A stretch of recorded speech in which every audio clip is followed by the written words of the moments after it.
Welcome to Blizzard Fire. We hope this video helps fire up your solution. In this video, I will explain how to grow your own lion's mane mushrooms. First, gather your essential supplies like a sterilized substrate, mushroom spawn, and sterile containers. Maintaining a clean environment is crucial to prevent contamination, so prepare your workspace carefully. Choosing a high-quality lion's mane mushroom spawn is also key for successful cultivation and a bountiful harvest. Let's get started with the specific materials you'll need. To begin, you'll need a 5-pound sterilized hardwood sawdust block, which is an ideal substrate for lion's mane.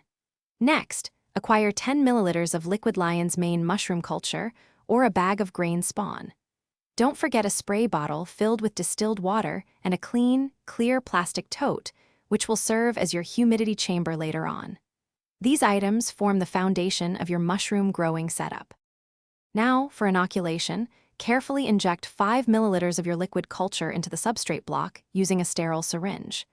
If you're using grain spawn, mix it thoroughly with the substrate in a sterile environment. After inoculation, place the block in a dark area, maintaining a consistent temperature between 70 and 75 degrees Fahrenheit. This incubation period typically lasts for 2 to 4 weeks as the mycelium colonizes the block. To initiate fruiting, cut a 2-inch slit in the side of your colonized block and place it inside your humidity chamber. Maintain 85 to 95% humidity by misting daily and ensure fresh air exchange by fanning several times a day. Your lion's mane mushrooms should begin to form. Harvest them when their characteristic spines are about 1/4 to 1/2 inch long, usually within 1 to 2 weeks. Enjoy your fresh harvest. Thanks for watching. If you found this helpful, don't forget to like and subscribe.